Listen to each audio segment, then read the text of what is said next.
Hello, friends. Here again with a message for you from me about the upcoming moment we're all going to be in over the next couple of days. Take a deep breath and think about a new beginning for yourself and for this country in a very different way than what some have planned. The new beginning is us who want to see more love, who want to begin with open hearts and to breathe into open-heartedness and to find ways to serve each other and serve this planet. We're all made of the same stuff. What each of us thinks and says and does matters to the whole. So let's begin again and breathe and begin with an open heart and breathe and begin again. Whatever comes to your mind, whatever constricts, whatever tightens, whatever feels like it's not possible for you to bear, breathe. Breathe in. Be part of a new beginning and a different beginning than what some people may have planned.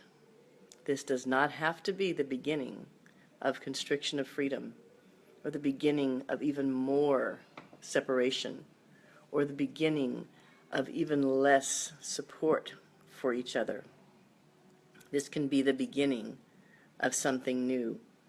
We can be the ones who turn the tide. We can be the ones who say, I don't just resist, I give another alternative, and that alternative is my open-heartedness. And with open-heartedness, I let my love flow, and I let myself be my best self, and I give from that open-heartedness each day. You may say, and I'm frustrated, angry, sad, concerned, fearful. We can feel all those things, and in the next moment, breathe and begin again. We don't need to feed what's happening with our own fear. We don't need to feed what's happening with our own sense of scarcity, with our own sense of separation. We can turn away from the things that are about separation, and we can turn toward the things that are about unity. We can turn toward each other, and every single day and every single moment, it's a choice. It's a choice for each of us. Every moment I'm making a choice about where to put my attention and my focus. It doesn't mean I'm not paying attention. I'm reading about some of the very difficult statistics in our country. I'm reading about mass incarceration again and more deeply. I'm reading about the school to prison pipeline for so many of our African American and Latino youth.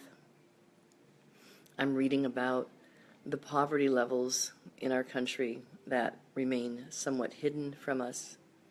I'm reading about how our police have become militarized and more like soldiers in some cases than peace officers, which may have been their original intention. So I'm becoming more informed, and then thinking about the ways that I can do something about what I read about. So I'm not burying my head in the sand or spiritualizing away what's happening. I'm keeping my heart open. I'm breathing and beginning each moment new. And when I read something that's difficult or challenging or trying for me, I breathe into it and say, what is mine to do? There was a beautiful class I took with a woman named Tina Packer at the Royal Shakespeare Company. And she said that Shakespeare had 3 questions he answered in everything that he wrote. What does it mean to be alive? What shall I do? And how must we act? I think the order was, what does it mean to be alive? How shall we act? And what must I do? So those are questions for each of us to answer for ourselves when we are confronted with something. What does it mean in this moment to be alive, to be aware, to be awake, to breathe in, to open my heart? What shall we do? What can I do collectively with my community? And how must I act? Who do I want to be? And how will I behave? Even with the power of moving toward a better future than what some people have planned for us, we can do it marching with love and openness and perseverance and caring. I know we can, and I'm with you.